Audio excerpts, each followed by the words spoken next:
ओम नमः शिवाय। बोलो शिव शंकर भगवान की जय, माँ दुर्गा की जय। तो प्रिय भक्तजनों, मैं आज जो आपको कहानी सुनाने जा रही हूँ, यह एक बहुत ही दुख भरी और ममतामयी कहानी है। माँ दुर्गा के आशीर्वाद की कहानी है। तो कहानी कुछ इस प्रकार है। किसी देश में एक राजा और एक रानी रहते थे। राजा और रानी दोनों एक दूसरे से बहुत प्यार करते थे। राजा और रानी कभी भी भगवान की पूजा पाठ और भक्ति नहीं करते थे। राजा के पास सब तरह की सुख सुविधाएं थी। राजा अपनी प्रजा का बहुत ध्यान रखता था। राजा सोचता था कि जब मैं अच्छे कार्य करता हूँ तो भगवान की भक्ति और पूजा मैं क्यों करूँ। काम ही पूजा है तो फिर काम करने के बाद पूजा करने का क्या मतलब है। इसलिए राजा बिल्कुल नास्तिक की तरह रहता था। अपनी प्रजा के हर काम में खुद स्वयं को आगे लाकर उनके कार्य को किया करता था। रानी भी यही सोचती थी, लेकिन उनके कोई भी संतान नहीं थी।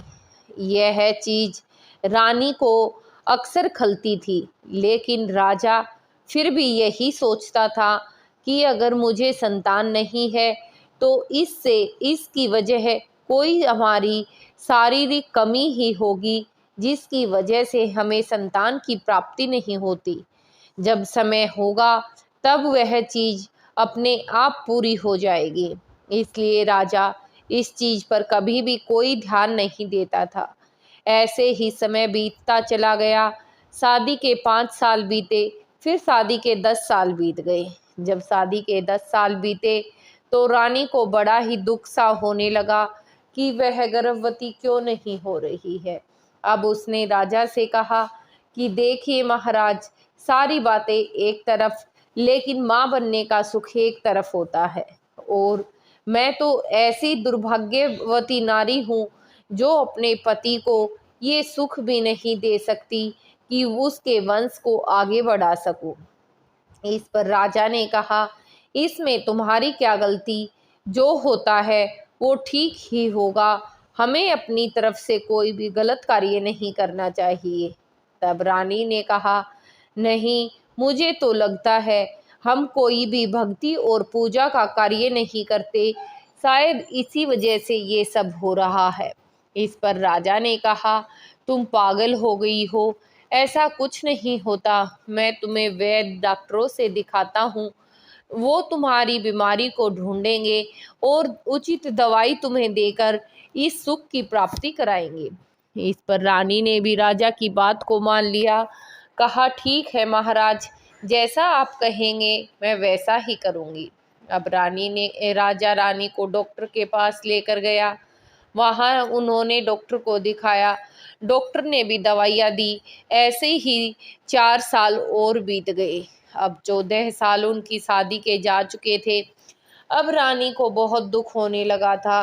रानी अक्सर सोचा करती थी कि हे भगवान, कैसी दुर्भाग्यवती नारी हूँ मैं।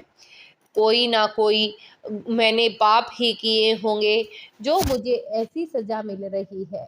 अब रानी ने राजा से कहा कि देखिए राजन, आप चाहे जो कहें, मुझे तो लगता है हमारी इसी कमी के कारण हमें संतान की प्राप्ति नहीं हो रही है। लेकिन राजा उसकी बात को तनिक भी नहीं मान रहा था। राजा अपनी बात पर अडिग था। राजा ने कहा, ये सब मन का वहम है और कुछ नहीं। हमें धरती पर जन्म अपने कार्य को पूरा करने के लिए मिला है और हम अपने कार्य को बहुत ही मन लगाकर और अच्छे से पूरा करते हैं। फिर ये इन सब चीज़ों का कोई मतलब नहीं रह जाता। अब रानी को ये बात खलने लगी। रानी ने राजा से कहा, नहीं, देखिए, एक बांझन नारी के पैर तो जहाँ भी पड़ते हैं वहीं दुर्भाग्य होता है। एक बांझन नारी के पैर तो धरती माता भी सहन नहीं करती। वो भी कहती है ये बोझ कहाँ से आ गया।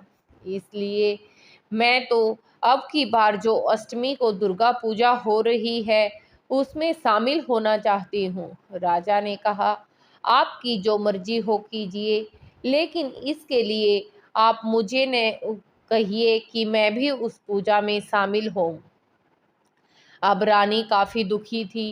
राजा से कह तो दिया था, लेकिन रानी को समझ नहीं आ रहा था कि वह अब क्या करे। तभी वहां पर काम करने वाली नौकरानी ने रानी को कहा कि रानी साहिबा, अब की बार जो दुर्गा अष्टमी, चैत्र के जो नवरात्रे चल रहे थे चैत मास के, उसमें दुर्गा नवमी के दिन माँ दुर्गा के मंदिर में बलि के समय जाकर आप उनसे अपनी मनचाही इच्छा रखेंगे तो माँ दुर्गा आपकी बात अवश्य सुनेगी। अब रानी ने भी सोच लिया कि अब की बार दुर्गा अष्टमी पर वह दुर्गा मंदिर में जरूर जाएगी। दुर्गा अष्टमी का दिन आया। अब रानी दुर्गा अष्टमी के दिन मंदिर में गई। वहां पर देखा लोग काफी बलि दे रहे थे। सब अपनी अपनी अपनी मनोकामनाएं मांग रहे थे, पूजा पाठ कर रहे थे। रानी ने भी माँ दुर्गा के सामने हाथ जोड़ा और हाथ जोड़कर कहा, हे माँ दुर्गा, आप मेरी झोली भर दीजिए, आप मेरी कोख भर दीजिए, मुझे पुत्रवती कीजिए। यदि आप मुझे 2 पुत्र प्राप्ति का वरदान दोगी तो एक पुत्र को मैं आपकी भेंट चढ़ा दूंगी। ये बात कहकर माँ दुर्गा के चरणों में सिर झुकाकर रानी वापस राजमहल में आ गई। अब राजमहल में आने के बाद कुछ समय ही बीता था कि रानी गर्भवती हो गई। रानी की खुशी का कोई ठिकाना न था। रानी जो मन्नत मांग कर आई थी अब वह पूरी हो गई थी, इसलिए रानी बहुत खुश थी। रानी ने ये बात राजा को भी नहीं बताई कि उसने क्या मन्नत मांगी और कैसे मांगी है। ये बात रानी ने अपने दिल में ही छुपा कर रखी। 9 महीने बीते। एक बहुत ही सुंदर पुत्र की प्राप्ति रानी को हुई। अपने पुत्र का पालन पोषण करने लगी और कुछ समय बीता। मन ही मन सोचती रहती कि मुझे तो अपने पुत्र की बलि देनी है। फिर कहती कि नहीं, ये मेरा पुत्र तो बहुत ही सुंदर है। और भक्तों, होता यही है, हर माँ बाप को अपनी संतान बहुत ही प्यारी और बहुत ही सुंदर लगती है, चाहे वह काली कलूटी हो या कैसी भी हो। माता पिता को अपनी संतान हमेशा ही सुंदर नजर आती है, जो कि रानी को भी नजर आ रही थी। रानी कहती कि ये पुत्र तो मेरा बहुत सुंदर है, इसका बलिदान तो मैं बिल्कुल भी नहीं दे सकती। अब जो दूसरा पुत्र होगा मैं उसी का बलिदान दे दूंगी, शायद वह इस जितना सुंदर ना हो। अब रानी ये सोचने लगी। कुछ समय बीता। 4 साल का उसका बड़ा पुत्र हो गया और रानी दोबारा से गर्भवती हो गई। अब रानी दोबारा गर्भवती हुई और 9 महीने के बाद रानी को एक और बहुत ही सुंदर पुत्र की प्राप्ति हुई और रानी का छोटा पुत्र बड़े पुत्र से भी ज्यादा सुंदर था। रानी अपने पुत्र को देखकर हैरान और चकित हो गई। अब रानी सोचने लगी कि मेरा छोटा पुत्र तो मेरे बड़े पुत्र से भी ज़्यादा सुंदर है, लेकिन बड़े पुत्र को मैंने इतने लाड प्यार करके पाला है, तो कैसे मैं उसको छोड़ दूँ, कैसे मैं उसकी भेंट दे दूँ। ऐसा तो नहीं हो सकता, मैं अपने पुत्र की भेंट नहीं दे सकती। छोटा पुत्र भी मुझे बहुत प्यारा लग रहा है, इसको भी मैंने 9 महीने अपनी कोख में रखा है, फिर कैसे भला मैं इसकी बलि दे दूंगी। अब रानी ये सोचती रहती, मन में कौतूहल चलता रहता, हर समय काम भी करती और ये चीज़ सोचती भी रहती। ऐसे ही धीरे धीरे समय बीतता गया और काफ़ी समय बीत गया। रानी का छोटा बेटा भी अब 2 साल का हो चुका था। अब वही दुर्गा अष्टमी का दिन आने वाला था। चैत्र मास की नवरात्रि शुरू हो गई थी। अब चैत्र मास की नवरात्रि शुरू हो गई थी। उसी के दौरान रानी को रात में जब गहरी नींद में सोई तो एक सौपन्य आया और सौपन्य में माँ दुर्गा स्वयं रानी के सपने में आई। माँ दुर्गा ने रानी को आकर कहा, देखो रानी, मैंने तुम्हारी मन्नत को पूरा किया है, अब तुम्हें भी अपना किया हुआ वादा पूरा करना चाहिए। तुम्हें भी अपने पुत्र की भेंट मुझे चढ़ानी चाहिए। या तो तुम भेंट चढ़ा दोगी, नहीं तो दुर्गा नवमी के दिन मैं तुम्हारे दोनों पुत्रों की मृत्यु तय कर दूंगी। दोनों पुत्र तुम्हारे दुर्गा नवमी के दिन मर जाएंगे। यह सपना देखकर रानी चिल्लाकर और घबरा कर उठी और रोने लगी। राजा भी पास में था। राजा ने रानी से पूछा, क्या हुआ? क्यों इतना डरी हुई हो? क्यों घबराई हुई हो? तो रानी ने सारी बात, मन्नत मांगने से लेकर बलि देने तक की, सब राजा को बताई। और रानी ने कहा, चाहे जो हो जाए, मैं अपने पुत्रों की बलि नहीं दूंगी। मुझे तो मेरे दोनों पुत्र बहुत प्यारे लगते हैं। अब भला आप बताइए, मैं क्या करूं? अब रानी यही सोचने लगी। रानी के महल में एक नौकरानी काम करती थी और वह नौकरानी हमेशा काम करते समय बड़बड़ाती रहती थी कि रानी के तो 2 ही पुत्र हैं, लेकिन इतना बड़ा राजपाट है, इसमें तो 5-7 पुत्र भी हो जाएं तो भी अलग अलग महल में रह सकते हैं। और मेरे देखो 2 पुत्र हो गए, एक ही बार में जुड़वा पुत्र हो गए। एक ही हो जाता वो ही भला था, 2 भला क्यों हो गए? कैसे इनका पालन पोषण करूं? बंटवारा भी करूंगी तो क्या दूं? एक झोपड़ी ही तो है मेरे पास रहने के लिए। और यहाँ रानी के घर देखो 2 ही पुत्र हैं और राजपाट इतना बड़ा है। रानी उसको अक्सर बड़बड़ाते हुए देखती थी, तो रानी को उस नौकरानी की याद उसी समय पर आई। अब नौकरानी की याद आई तो राजा और रानी ने एक सलाह बनाई कि वो नौकरानी से बात करेंगे। अगले दिन नौकरानी काम पर आई। काम पर आते ही झाड़ू पोछा करते समय नौकरानी रोजाना की तरह बड़बड़ाने लगी कि राजा का तो इतना बड़ा राजमहल है, ये है वो है, ये सारी बातें कहती रही। उसी समय रानी वहां आकर नौकरानी से कहा, अगर मैं तुम्हें यह राजमहल दे दूं तो तुम खुश हो जाओगी? क्या तुम मेरे राजमहल को लोगी? अब तो नौकरानी के चेहरे पर एक खुशी सी चमकी और कहने लगी, महारानी, आप क्यों मुझसे मजाक कर रही हो? मेरी इतनी औकात कहाँ कि मैं ये महल खरीद लूं। मैं तो मुश्किल से खाने का जुगाड़ करती हूँ, वही बहुत है मेरे लिए। इस पर रानी ने कहा, नहीं, ये राजमहल तो मैं तुम्हें दूंगी, लेकिन तुम्हें भी मेरी एक बात माननी पड़ेगी। इस पर नौकरानी ने कहा कि हाँ, इस राजमहल और इस धन दौलत के लिए तो मैं सब कुछ करने को तैयार हूँ। तब रानी ने कहा, ठीक है, मुझे तुम्हारा एक पुत्र चाहिए और मैं तुम्हारे एक पुत्र की बलि माँ दुर्गा के चरणों में देना चाहती हूँ।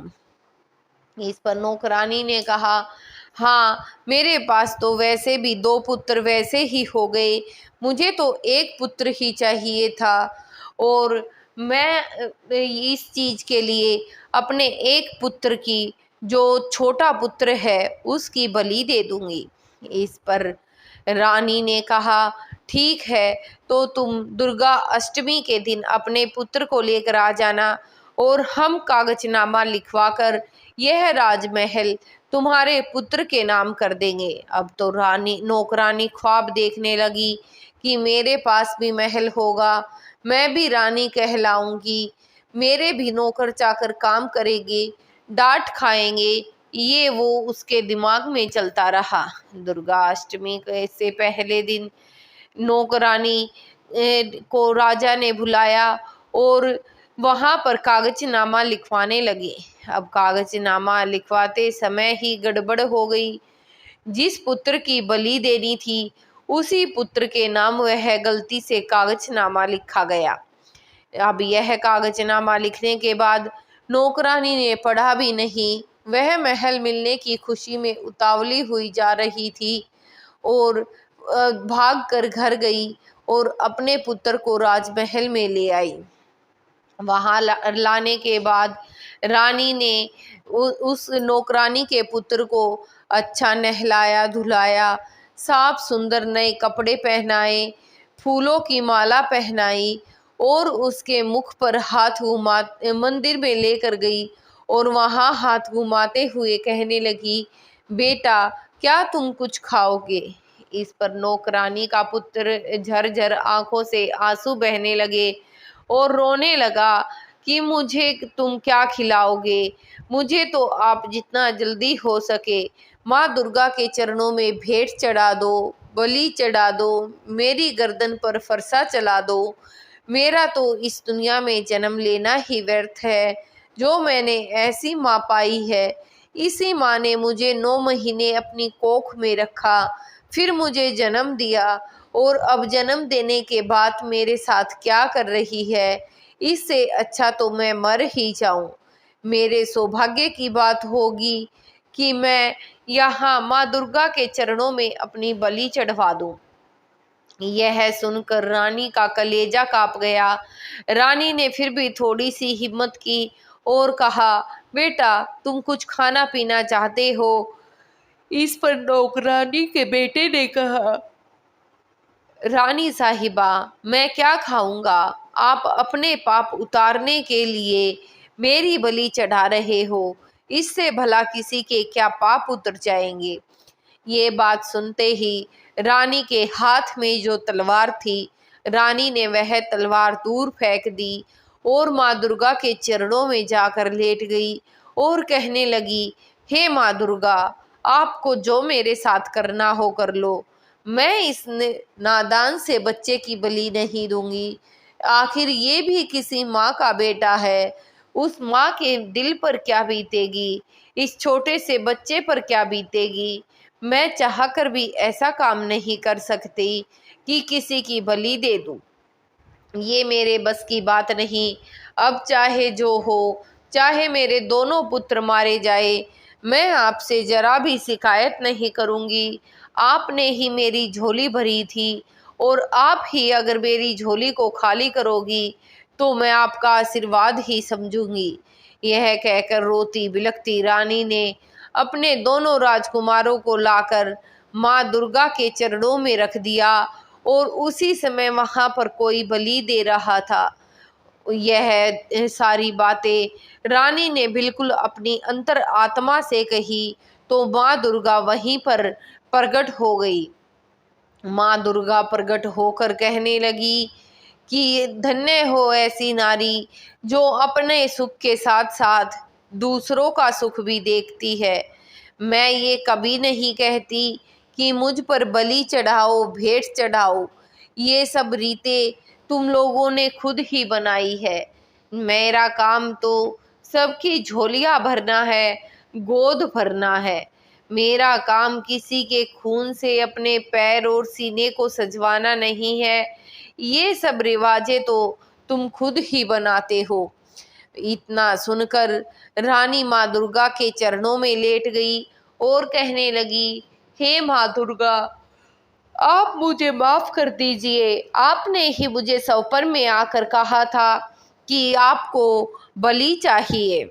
इस पर माँ दुर्गा कहने लगी कि वो मैंने नहीं, तेरे मन के वहम ने कहा। तेरे मन में 24 घंटे चलता रहता था कि मुझे बलि देनी है, बलि देनी है। कुछ ही समय के बाद वह चीज तुम्हें सत्य होती हुई नजर आने लगी और मैं तो तुम्हें आशीर्वाद देने के लिए आज यहाँ प्रकट हुई हूँ। ऐसी कितनी ही औरतें हैं जो अपने संतान की बलि इसी प्रकार दे देती हैं, लेकिन जब मेरे ही चरणों में मेरे ही वरदान से पैदा हुआ कोई मारा जाएगा तो मेरे यहाँ होने और ना होने का क्या अंतर रह जाएगा। यह सुनकर रानी ने अपने दोनों पुत्र माँ दुर्गा के चरणों में कर दिए और खुद भी माँ दुर्गा के चरणों में लेट गई। माँ दुर्गा ने उसके दोनों पुत्रों को और बाकी सब वहाँ जवान लोगों को अपना आशीर्वाद दिया और फिर वहाँ से अंतर्ध्यान हो गई। रानी अपने दोनों पुत्रों को लेकर घर वापस आई और माँ दुर्गा के चरणों में भक्ति भाव रखकर हमेशा खुशी से रहने लगी। तो भक्तों, अगर आपको मेरी कहानी पसंद आए तो ज़्यादा से ज़्यादा शेयर करना और कमेंट सेक्शन में जय माँ दुर्गा लिखना बिल्कुल ना भूलना। बोलो दुर्गे माते की जय हो।